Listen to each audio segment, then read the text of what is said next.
സമസ്തയുടെ ചില നേതാക്കന്മാരും സമാനമായ ചില ആശങ്കകൾ പങ്കുവച്ചിട്ടുണ്ട്. ഈ മുസ്ലിം ലീഗിനകത്ത് ഒരു സ്ലീപ്പിംഗ് സെല്ലുകൾ ജമാഅത്ത് ഇസ്ലാമിയുടേതുണ്ട് എന്ന് പറഞ്ഞുകൊണ്ട്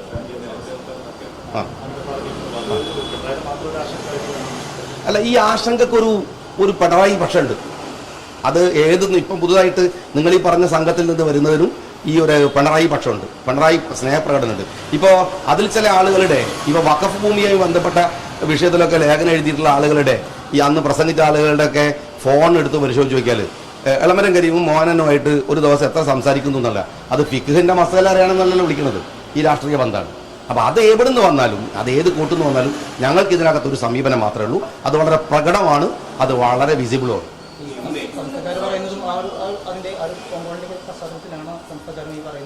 അല്ല, സമസ്തക്കാരെന്നുള്ള ആൾക്കല്ലേ, സമസ്തക്കാരെന്ന് പറയാനേ പാടില്ല.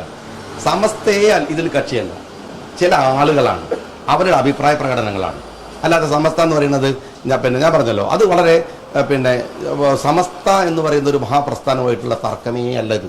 അങ്ങനെ ആക്കിക്കൊണ്ടുവരാൻ നിങ്ങൾ എന്നോട് എത്ര ചോദ്യം ചോദിച്ചാലോ നിങ്ങളങ്ങനെ വിചാരിച്ചോളം നടക്കുന്ന കാര്യമല്ല. പക്ഷേ ചില ആളുകൾ, ആ ആളുകൾ ഇങ്ങോട്ട് ബഹുമാനിച്ചാൽ തിരിച്ചങ്ങോട്ട് ബഹുമാനിക്കും, ഇങ്ങോട്ട് വർത്താനം പറഞ്ഞാൽ അതിൻ്റെ 10 ഇരട്ടി അങ്ങോട്ട് വർത്താനം പറയും. അതത്രേ ഉള്ളൂ. ആ വർത്താനം കൊണ്ട് അത് തീരും. അതിന് മറുപടി നാളെ വരുമ്പോൾ അപ്പം പറയും. അതിനിടയ്ക്ക് വേറൊരു സ്റ്റേറ്റ് കമ്മിറ്റി അത് പറഞ്ഞല്ലോ. ഇപ്പോൾ ഹമീദ് അലി ശിഹാബ്ദങ്ങൾ അടങ്ങുന്ന SKSF ഹമീദ് അലി ശിഹാബ്ദങ്ങൾ ഫ്ലെയർ ഇറക്കേണ്ട കാര്യമുണ്ടോ? ഷാജി ഇങ്ങോട്ട് പാണക്കാട് പോകാൻ പറഞ്ഞാൽ ഞാൻ പോകില്ലേ? എന്നിട്ട് ചീത്തയാണ് പറയുന്നതെങ്കിൽ ഞാൻ ഇന്ന് കേട്ടോളൂ. അതല്ലാതെ എനിക്ക് കത്തെഴുതി ചീത്ത അറിയാൻ മാത്രം അദ്ദേഹം അത്ര ചെറിയ മനുഷ്യനൊന്നുമല്ല, നിങ്ങൾക്ക് അറിയാത്തതുകൊണ്ടാണ്. അതൊക്കെ ചില വിക്രിയകളാണ്, ചില നമ്പറുകൾ. പിണറായി പക്ഷക്കാർ എവിടെ ഉണ്ടെങ്കിലും നിങ്ങളെ മീഡിയക്കകത്തുണ്ടെങ്കിലും ഓരോടൊക്കെ കൂടിയിട്ടപ്പോൾ ഞാൻ പറഞ്ഞത്. ഇനി സമസ്തയിലെന്നല്ല, ഇപ്പൊ നിങ്ങളിടയിലുണ്ടോ? ഇപ്പൊ ഞാൻ ചോദിക്കട്ടെ, നമ്മളൊരു മ്യൂച്വൽ അഡ്ജസ്റ്റ്മെന്റിലാണ് നിൽക്കുന്നത്. നിങ്ങളെങ്ങനെ എന്നോട് പ്രകോപനപരമായിട്ട് പെരുമാറിയാൽ തിരിച്ച് അതിന്റെ 10 ഇരട്ടി ഞാൻ പറയും. ഞാൻ നിങ്ങളോട് മോശമായി പറഞ്ഞാൽ നിങ്ങൾ തിരിച്ചും പറയും. അത്ര ഇന്നത്തെ കാലത്ത് ബഹുമാനമുള്ളൂ. അല്ലാതെ അയാൾ പണ്ഡിതനാണ്, ഇയാൾ മുഖ്യമന്ത്രിയാണ്, അയാൾ മറ്റൊരാണ്, ആ ഇന്നത്തെ കാലത്ത് ആരും മൈൻഡ് ചെയ്യില്ല. ഗിവ് ആൻഡ് ടേക്ക് ആണ്.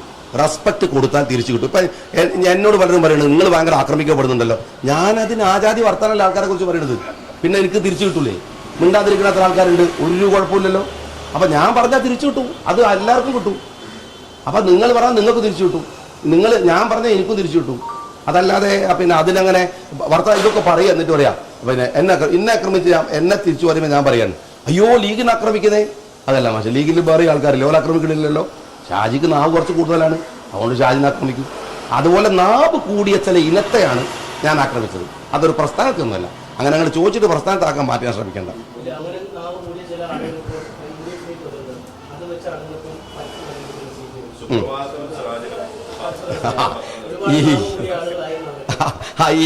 ആ പരസ്യങ്ങളൊക്കെ രാഷ്ട്രീയമായിട്ടുള്ള എല്ലാവർക്കും മനസ്സിലാവുന്ന പരസ്യമല്ലേ. ഇന്നത്തെ ദിവസം ദേശാഭിമാനിയിലില്ലാത്ത തലക്കെട്ടും വാർത്തയും വേറെ ചില പത്രങ്ങളിൽ വരും. അതിന് പൊളിറ്റിക്സ് ഉണ്ട്, അതിന് മാർക്കറ്റിംഗ് തന്ത്രമുണ്ട്. അത് അറിയുന്നതുകൊണ്ട് ചെയ്യുന്നതാണ്. ആ പൈസ ഒക്കെ ബുദ്ധിയുള്ളവർ വാങ്ങി വെക്കുക, വോട്ടൊക്കെ ഞങ്ങൾ ഓരോ കൊണ്ടായിട്ട് UDF ചെയ്യാന്നുള്ളതാണ്. അത്രേ ഉള്ളൂ അതിൽ കാര്യം. എങ്ങോട്ട് വരുമ്പോ ആര്? അത് വാസുകൂടെ ചോദിച്ചാൽ മതി. വാസു എന്നറിയില്ല, കണ്ണൂരിലുള്ള BJPയുടെയും സംഘിയുടെയും നേതാവ് വാസു ഓക്കെ വാസുവിനെ CPMലേക്ക് കൊണ്ടുപോവുക മാത്രമല്ല, ഓക്കെ വാസുവിനെ ദേവസ്വം ബോർഡിന്റെ ചെയർമാനാക്കി. ഭയങ്കര രസമാണ്. അതിനപ്പുറത്ത് വേറെ കാര്യം ചെയ്യേണ്ട ആവശ്യമില്ലല്ലോ. അപ്പൊ അതുകൊണ്ട് അതൊക്കെ അവിടെ പോയി ചോദിച്ചാൽ മതി. ഞാനൊരു കാര്യം പറയാം. ഇപ്പോ ഒരു കടുത്ത സംഖ്യ വന്നിട്ട് ഞാൻ ആ സംഖ്യയെ വിട്ടു എന്ന് പറഞ്ഞാൽ ഈ സെക്കൻഡ് ഞാൻ അയാളെ അഭിനന്ദിക്കുകയും ചേർത്ത് പിടിക്കുകയും ചെയ്യും. വൈകുന്നേരം അയാൾ പറയുകയാണ് ഞാൻ സംഖ്യയായി എന്ന് പറഞ്ഞാൽ ഇതേ നാവുകൊണ്ട് ഞാൻ അയാളെ തിരിച്ചു പറയുകയും ചെയ്യും. കാരണം എന്താ പറയുക, നമ്മളെ നാവ് കൊടുത്തിട്ടുണ്ട്, നമ്മൾ അഭിപ്രായം പെടുത്താനുണ്ട്. അയാൾ മാറി. അതുകൊണ്ട് ഈ ഒരാൾ വരുമ്പോൾ അയാളുടെ പ്രീവിയസ് ആയിട്ടുള്ള അയാൾ പണ്ട് എങ്ങനെയായിരുന്നു, അയാൾ ആദ്യം എങ്ങനെയായിരുന്നു എന്നൊക്കെ പരിശോധിക്കാൻ പോയാൽ അതൊരു നല്ലതാണ്. ഇതിലൊരു വലിയ കാര്യമുണ്ട്. കോൺഗ്രസ് ഒരു പുതിയ ട്രെൻഡ് എന്തായിരുന്നു, കോൺഗ്രസിൽ നിന്ന് BJPയിലേക്ക് ആൾ പോകുന്നു. അവിടെ കോൺഗ്രസ് കാണിച്ചിട്ടുള്ള ഒരു അപാരം മിടുക്കുണ്ട്. ആ മിടുക്കനെ ഞാൻ KPCC പ്രസിഡന്റിനെയും പ്രതിപക്ഷ നേതാവിനെയും അഭിനന്ദിക്കാൻ. അവരത് എടുക്കുന്നത് വഴി ചില കാര്യങ്ങളെ, ചില വിഷയങ്ങളെ റദ്ദ് ചെയ്യുന്നത്. അതൊരു നല്ല പൊളിറ്റിക്സ് ആയിട്ടാണ് ഞാൻ കാണുന്നത്.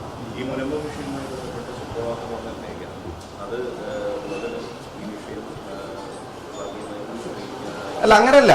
മുനമ്പം വിഷയത്തിൽ ഒരുമിച്ച് മതസംഘടനകളൊക്കെ എടുക്കുന്ന തീരുമാനത്തെ വളരെ വ്യക്തിപരമായിട്ട് അത് സാദിഖലി തങ്ങൾ പറഞ്ഞു എന്നുള്ളതിന്റെ പേരിൽ പത്രത്തിൽ വേറെ അഭിപ്രായം എഴുതുക, ഇതൊക്കെ വർഗീയപരമായി ചെയ്തിട്ട് ജമാഅത്തെ ഇസ്ലാമിയുടെ സ്ലീപ്പിംഗ് സെൽ എവിടെയുള്ളതെന്ന് അവിടെ നോക്കണ്ട. പിന്നെ ഈ സ്ലീപ്പിംഗ് സെല്ല് ഞാൻ ഹാപ്പിയാണ്. ഏതായാലും ആ സാധനം ഇറ്റല്ല. അത് ചർച്ചയല്ലേ. ഇപ്പൊ അങ്ങോട്ട് സ്ലീപ്പിംഗ് സെല്ലിൽ നിങ്ങളാണോ സ്ലീപ്പിംഗ് സെല്ലിൽ ഞങ്ങളാണോ എന്നല്ലേ ചോദിക്കുന്നത്. ഏതായാലും സാധനം ഉണ്ട് മനസ്സിലായില്ലേ.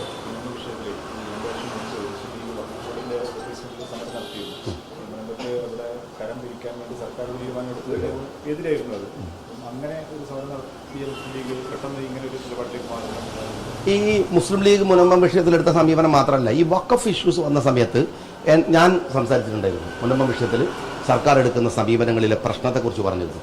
അന്ന് ഞാൻ പറഞ്ഞിരുന്നത് ഇത് വഖഫ് ഭൂമി എന്നുള്ള സെൻസിലാണ്. കാരണം ഒരു കാര്യത്തെ എനിക്കൊരു കാര്യം ബോധ്യമായിട്ട് ഞാൻ അതിൽ നിന്ന് പുറകോട്ട് പോയാൽ ആ ബോധ്യമാകുന്ന കാര്യത്തിൻ്റെ ഗുണപരതയല്ലേ നമ്മൾ പരിശോധിക്കേണ്ടത്. മുസ്ലിം ലീഗ് ആ തരത്തിൽ സംസാരിച്ചിട്ടുണ്ടെങ്കിൽ വഖഫ് ഭൂമിയാണ് എന്ന തരത്തിൽ ഇന്ത്യയിൽ മുഴുവൻ ഈ വഖഫ് ഭൂമികൾക്ക് എൻക്രോച്ച്മെന്റ് നടക്കുന്നു എന്ന തരത്തിൽ അതിനെ എതിർത്തിട്ടുണ്ടെങ്കിൽ ഇപ്പോഴത്തെ സ്റ്റാൻഡ് അതല്ലല്ലോ. പണ്ടങ്ങനെ പറഞ്ഞു എന്ന് പറയുന്നതല്ലല്ലോ. ഇപ്പോൾ തിരുത്തിയ സ്റ്റാൻഡിനല്ലേ നമുക്ക് നാട്ടിന് ഗുണപരമായ സാധനം. അല്ലല്ല, അതിന്റെ ക്ലാരിറ്റി വേറെ തരത്തിലേക്ക് വരികയാണ് ചെയ്തത്. കാരണം അവിടെ ഭൂമി എടുത്ത് പാർക്കുന്ന നിരപരാധികളുടെ പ്രശ്നങ്ങൾ ശ്രദ്ധയിലേക്ക് വരുന്നു.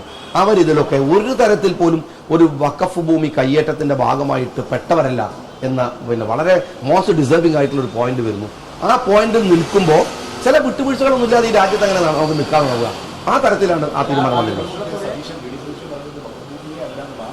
അല്ല, ഞങ്ങളുടെ നിലപാട് ഇന്നലെ താങ്കൾ കൃത്യമായിട്ട് പറഞ്ഞു. അദ്ദേഹം അവിടെ പോയി ബിഷപ്പുമാരെല്ലാവരും ഇരിക്കുന്ന വേദിയിൽ കൃത്യമായിട്ട് പറഞ്ഞു. അതിൻ്റെ മുകളിൽ ഞാൻ എന്തെങ്കിലും സംസാരിച്ചാൽ പോലും അദ്ദേഹത്തിന് എടുക്കുന്ന സ്റ്റാൻഡിൻ്റെ കൂടെ 100% നിൽക്കുന്ന ഒരാളെന്നുള്ളതൊക്കെ ഞാൻ ആ വിഷയം സംസാരിക്കുന്നത്. അല്ല, അത് സർക്കാർ പുനരധിവാസം നടത്തൂല. സർക്കാർ ഇത് വഷളാക്കണം. അതിനിടക്കിടക്ക് ഇതുപോലുള്ള പത്രങ്ങളിൽ ഇഷ്ടപ്പെട്ട പ്രിയപ്പെട്ട പിണറായി ഭക്തന്മാരെ കൊണ്ട് വഖഫിന് ഇതിനെതിരായിട്ട് ലേഖനങ്ങൾ എഴുതിക്കണം.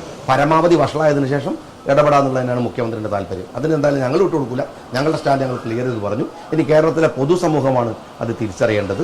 ഇവിടെ മതസമൂഹങ്ങൾ തമ്മിൽ ഉണ്ടാകാവുന്ന സ്പർദ്ധ, പ്രത്യേകിച്ച് കേരളത്തിൽ അപകടകരമായ വിധത്തിൽ ക്രിസ്ത്യൻ കമ്മ്യൂണിറ്റിയെയും മുസ്ലിം കമ്മ്യൂണിറ്റിയെയും തമ്മിൽ തെറ്റിക്കാവുന്ന വലിയ ഗൂഢാലോചന നടക്കുന്നുണ്ട്. ആ ഗൂഢാലോചന എന്തായാലും ഞങ്ങൾ ഒരു പാർട്ടി എന്ന നിലക്കും ഒരു സാമുദായിക സംഘടന എന്ന നിലക്കും ഞങ്ങളതിൽ തലവെച്ച് കൊടുക്കാനേ ഇല്ല.